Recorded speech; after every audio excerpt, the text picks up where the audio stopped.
Okay. There we Got go. it. Okay. Good evening and welcome to the Insurance and Pharmaceuticals Subcommittee of the Health and Government Operations Committee. I apologize for the lateness of the hour. I will tell you that the committee was sitting in bill hearings.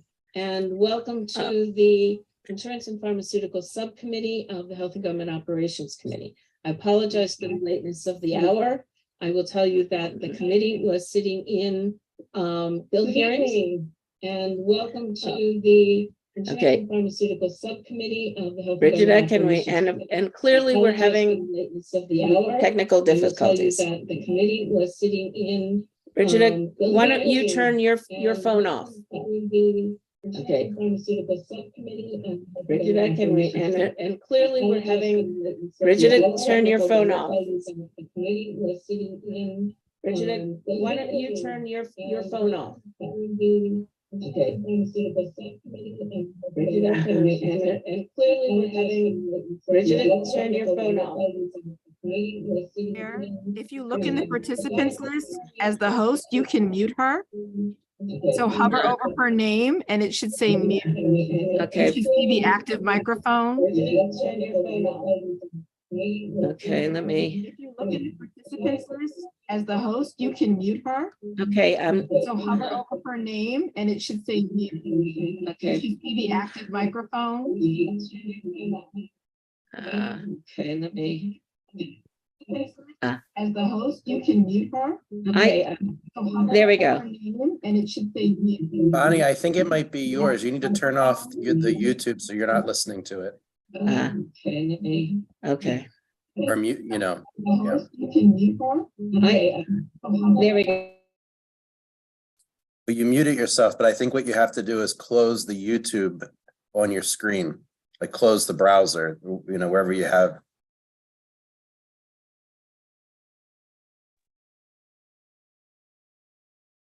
That the hard way. So whoever's running it needs to close the YouTube on the browser.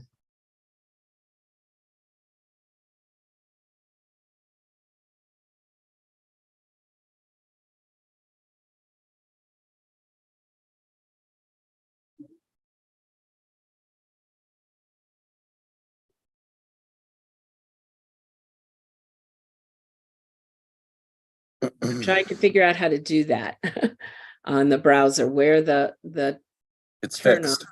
It's fixed. Okay. All right. I apologize. Good evening again. Welcome to the Insurance and Pharmaceutical Subcommittee. We have a very limited time this evening and a number of significant bills. So we're going to ask that folks are as efficient as possible. We are going to begin with House Bill 571, Overdose Response Program, Opioid Overdose Reversal Drugs, Choice of Formulation and Dosage. Lisa, tell us what the bill does, please. This bill requires the Maryland Department of Health to allow specified entities to choose the formulation or dosage of an opioid overdose reversal drug approved by the FDA that the entity is provided with through the Overdose Response Program. There are amendments that were distributed that authorize the Attorney General to direct the Opioid Restitution Fund Advisory Council to form subcommittees to conduct business related to the purpose of a court or administrative order or settlement agreement. The amendments authorize the state to receive funds from opioid-related court or administrative judgments or settlement agreements. And the Secretary of Health is authorized to establish and administer a grant program to distribute the funds in accordance with the judgment or agreement. And the amendments also change the enactment date. Lisa, and it's true that the intent of the original bill that would allow for the different choices of opium treatments is still in the bill. Mm-hmm. Okay.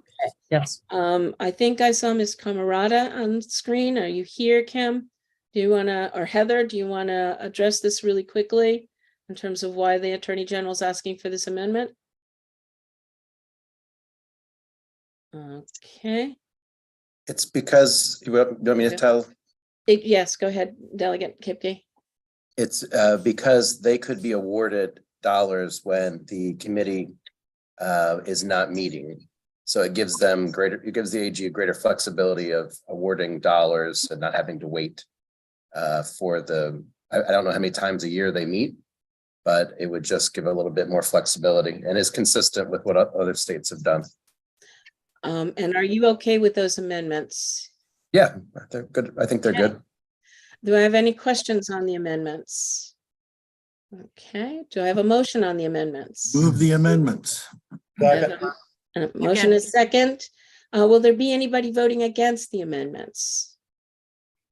Raise your virtual hand. Seeing none, the amendments. Bill is pass. amended. Second. Okay, thank you all for your efficiency.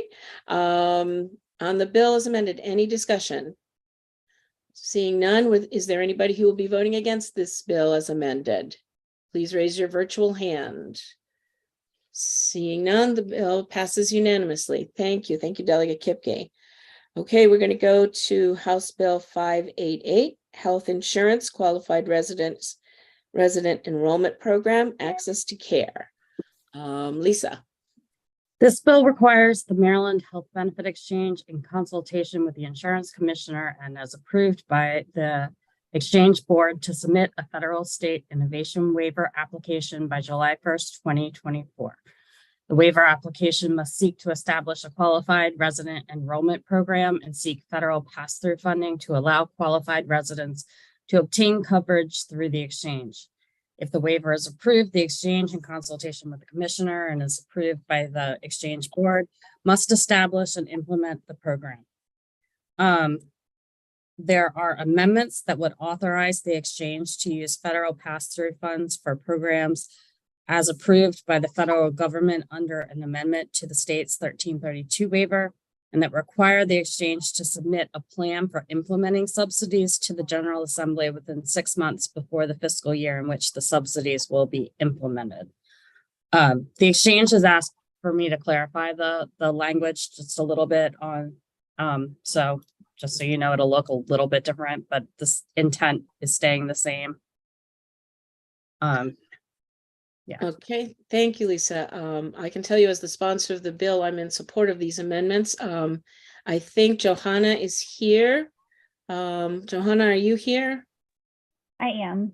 Can you just briefly tell us what those amendments do for how the exchange views those amendments? The exchanges doesn't have concerns with the amendments. As Lisa mentioned, we suggested just kind of a little bit of clarification to one of them, but it doesn't affect the intent. So an editorial change. Okay. Yeah. Any discussion on the amendments? Delegate Salega. Thank you, Madam Chair. So I have the reprint that you sent around. Thank you very much. And it looks like the bill is still going to provide health insurance for non-citizens. Is that right? This bill would allow them access to our exchange. So if there's a program for which they qualify on our exchange that is of lower cost or free, then yes, they would have access to it. Otherwise, if there's a program that is has a premium, then they would be paying the premiums. And a lot of that will be worked out by the exchange in terms of how that works. So the quick answer is folks who are not citizens by virtue of immigration status, under this waiver, we're asking that they have access to our health benefit exchange. So my questions are about this, and you froze for part of that. I'm like, is that me or you? So sorry about that. What about senior citizens? Clearly non-citizens are not eligible for Medicare. So is this going to open the exchange up to people over, to whatever age? I would assume that it does, because it would be open to anyone who is eligible. That's what the bill does. It identifies a qualified resident enrollment program. So And would by- that They're subsidy, identifying the qualified people, right? so would that subsidy be very high? Because if someone is, not working, then they would qualify for a maximum somebody in their 80s who's a non-citizen that lives here, who's not working, would qualify for a subsidy. So I'm curious about the fiscal note, if we have any more detailed information about that portion of it. So can I just, Lisa? so Yeah. just a couple of things I want to mention. So all of the main focus of the bill is honestly just, as Delegate Collison said, to allow access to the exchange so that someone can buy a plan if they can afford it. Then there are the subsidy provisions are completely based on if there are available funds. And that's a determination that I believe the exchange will end up having to make. And once the exchange makes that determination, they're going to have to come up with the parameters of the program. So Joanna could probably talk a little bit more about that, but I'm not sure how that would affect the elderly, or, I mean, if they were getting a subsidy, there's probably going to be possibly dollar amount. They will figure that out though. So Joanna. Sure. Commissioner Moraine looks like she wants to respond to this. Am I correct, Commissioner? Yes, thank you. And Johanna's probably going to say the exact same thing, which is that the exchange is not the place where Medicare is sold. So Medicare is a federal program, and no one has access to Medicare through the exchange. Yeah, I understand that. That wasn't my point. No. I may have frozen up. People in their 70s, 80s, 60s, 90s who are non-citizens are not eligible for Medicare, but they would be eligible for healthcare on this exchange, which would then qualify for whatever subsidies are available because they wouldn't be working. And then it would be using up all the subsidies that citizens would have to pay to subsidize that population. Commissioner? I'm sorry. So go ahead, Johanna. Okay, yeah, Johanna?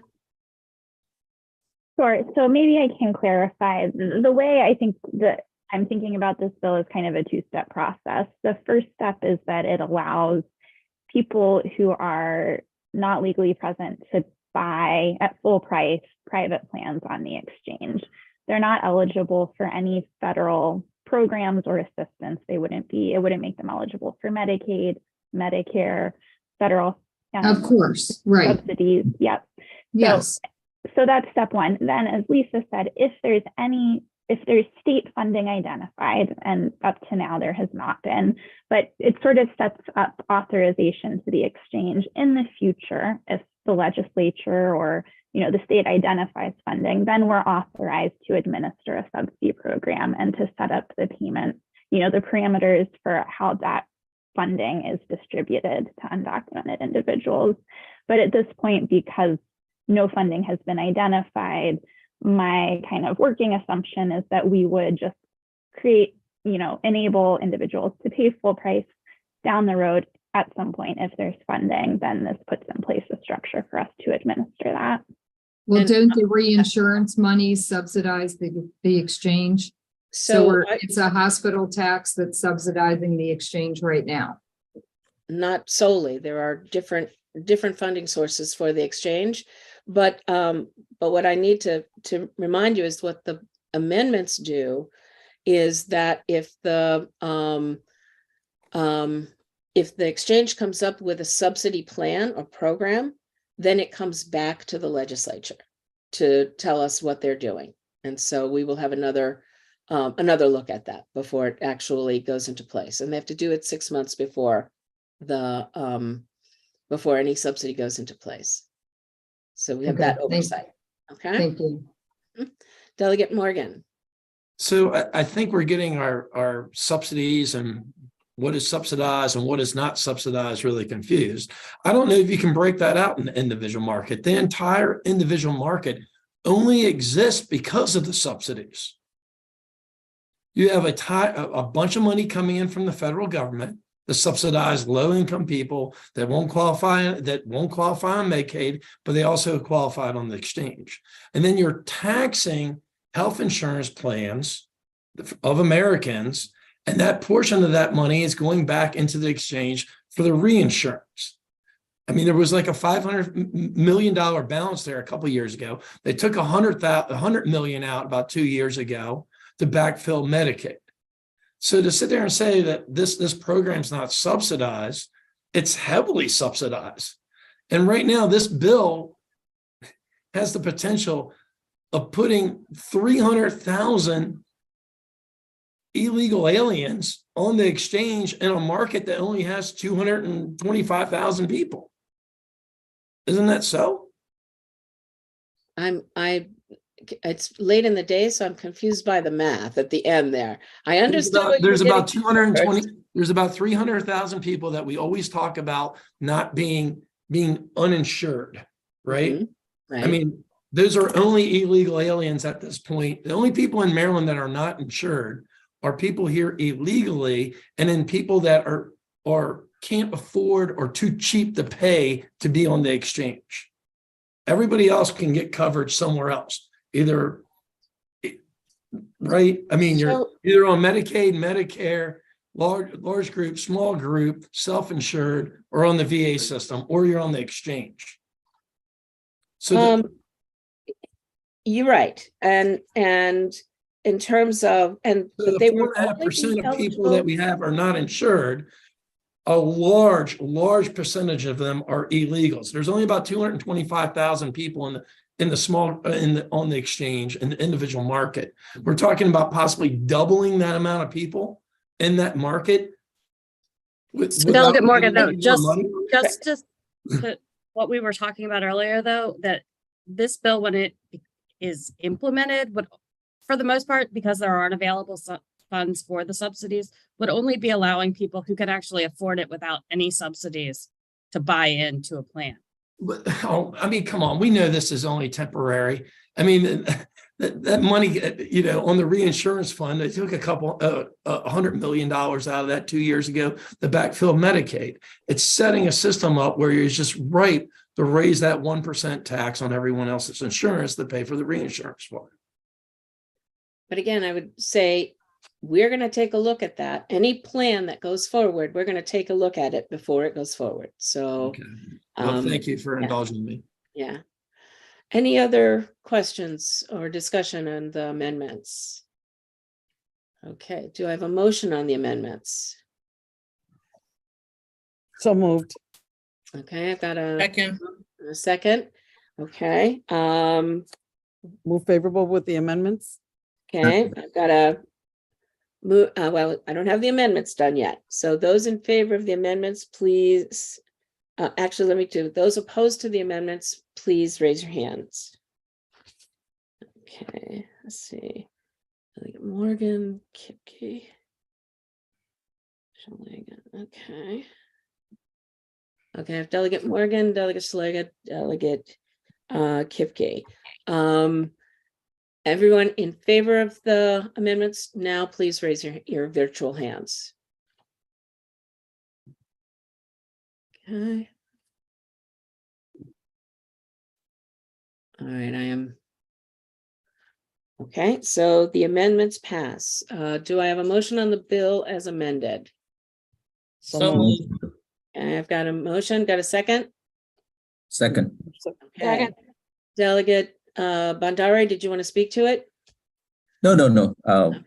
Just raising your hand, okay.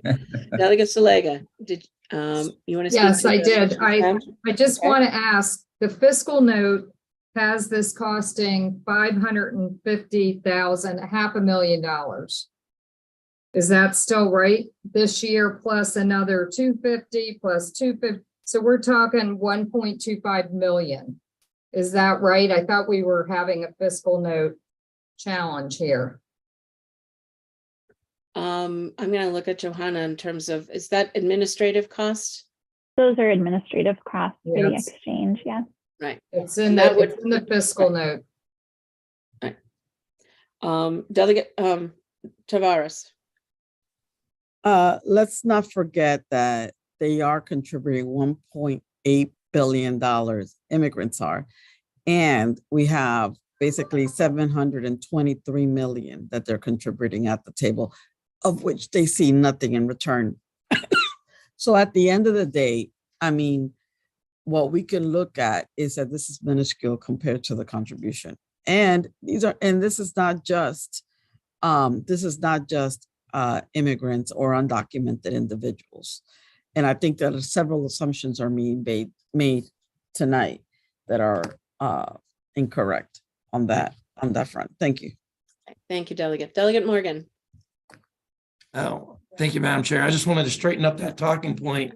There's a 2017 study from FAIR that shows that illegal immigration costs the state of Maryland $1.9 billion a year just on education, incarceration, and health and human services. So that was a 2017 study. So it's probably been doubled since that amount of time. And now I guess the side of the health and human services is going to be skyrocketing. Just wanted to straighten that up. I'll be voting no on this legislation. Thank you, Madam Chair. So I would just add that to Delegate Tavares's point in terms of the kinds of taxes that folks are paying already. But this is just and the fact that they are buying, for the most part, they're going to be purchasing. And right now, in terms of saving, looking towards future savings, the amount of uncompensated care in our hospitals spent on those who are undocumented varies between it was 9% in 2020, so it was like over $7 million. But in 2022, it was $24 million. And thus far already in 23, it's almost $3 million. So that money will be a large portion of that money will be saved when people don't have to go to the emergency room. And I think, you have to look at, if we want to discuss whether or not we want to humanely take care of people, regardless of immigration standards, that's the discussion we should be having. But in terms of the economics, it's a lot better to have them have health insurance than not have it. Delegate Bandari. Yeah, thank you, Madam Chair. And also, I believe it is possible that the program would reduce premium across the individual market due to the increased pool of individual eligible to enroll in qualified health plans, right? And subsequent increase in enrollment. Right, thank you. Okay, so we have a motion on the floor and a second. Those in favor of the motion of the bill as amended, please raise your hands. Your virtual hands. Delegate Morgan, this is a favorable vote.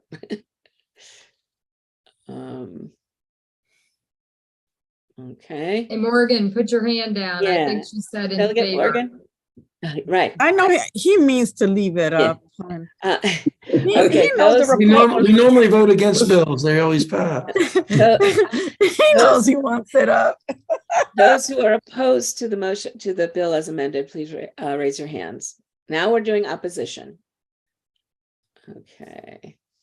So Delegate Bandari, are you voting against the bill? Okay. No.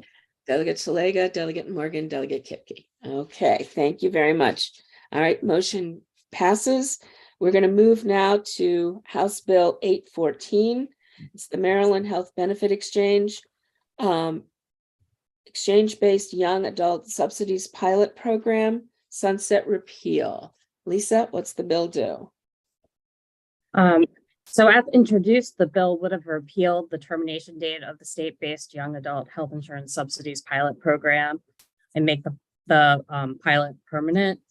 The amendments are instead of repealing the sunset, extending the sunset for 2 years and requiring the exchange to study federal and state subsidies and whether the 1332 waiver should be amended to add young adults or to otherwise maximize federal pass-through funds and impact the most individuals while reducing the uninsured rate. Okay. Okay, Delegate Kerr, you're here. I know you're here. Did I'm you wanna here. speak- Did you want to speak to the amendments? If it's all right with you, Madam Chair, I'd like to call on Vinnie DeMarco. Okay, Vinnie? You, Delegate Kerr, we really appreciate the committee wanting to extend the youth subsidies, which are a big success. We would have preferred removing the sunset, but we understand the need for a study. That all makes sense.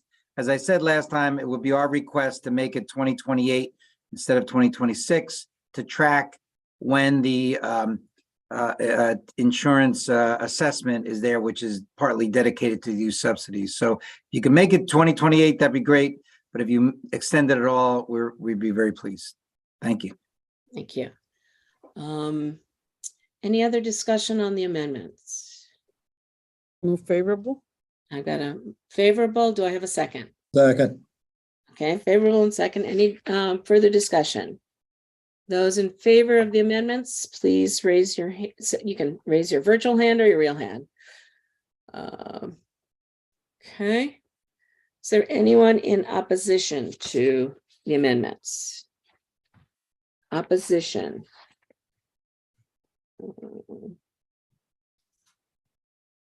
That's Kipke, Morgan, and Shalega. Okay.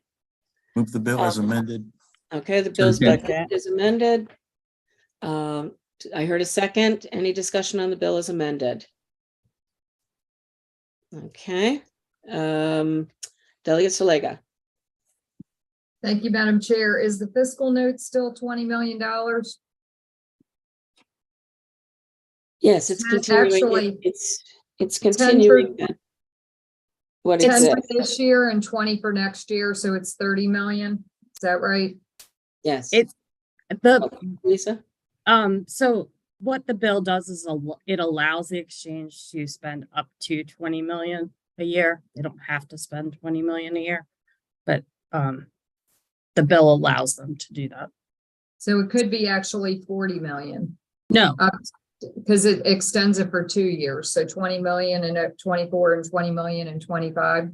I think that since fiscal year 24 has, or no, will start, is it already in the budget? Joanna might know that. I think it's probably already.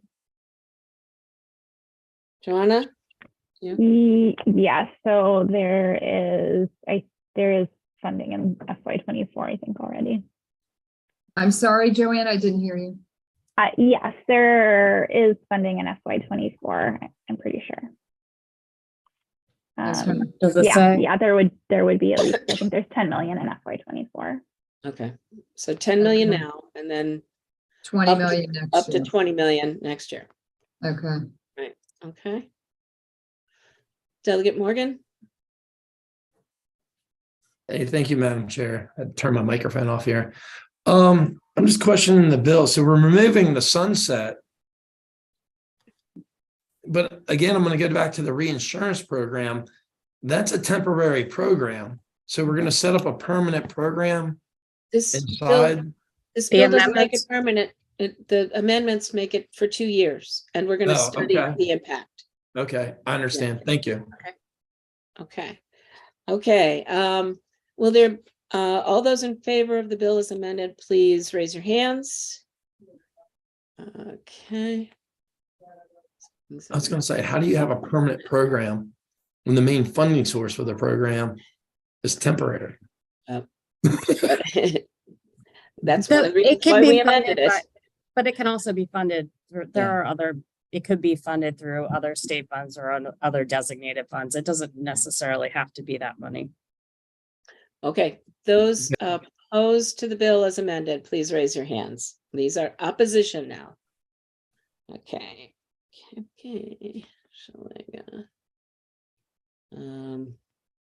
More, okay, Matt, I had to check. Okay. All right, the bill passes as amended. Thank you all very much.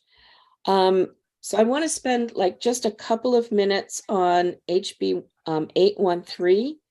And I'm hoping that someone can give us examples of prescription digital therapeutics.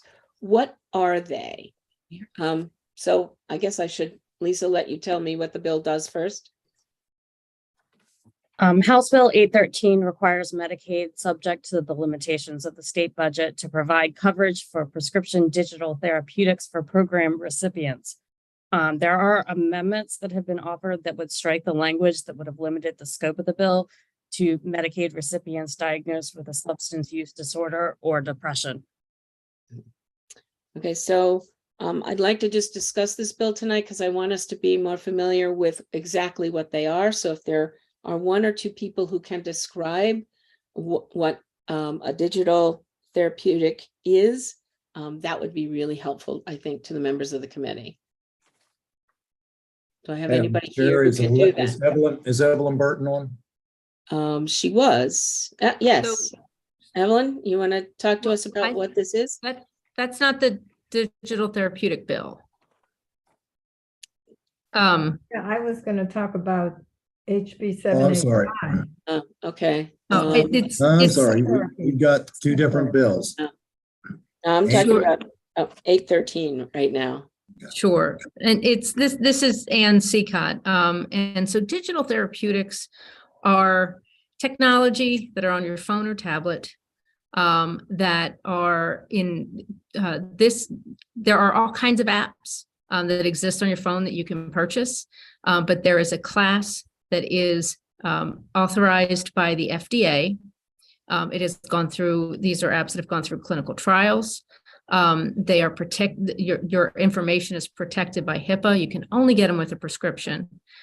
They utilize algorithms and things to help you go through different modules to learn about behaviors depending on your diagnosis. So I'm most familiar with the prescription digital therapeutics in the space of opioid use disorders and substance use disorders. They exist for insomnia, for depression, for PTSD, for ADHD. They exist in a number of spaces. It's an emerging technology.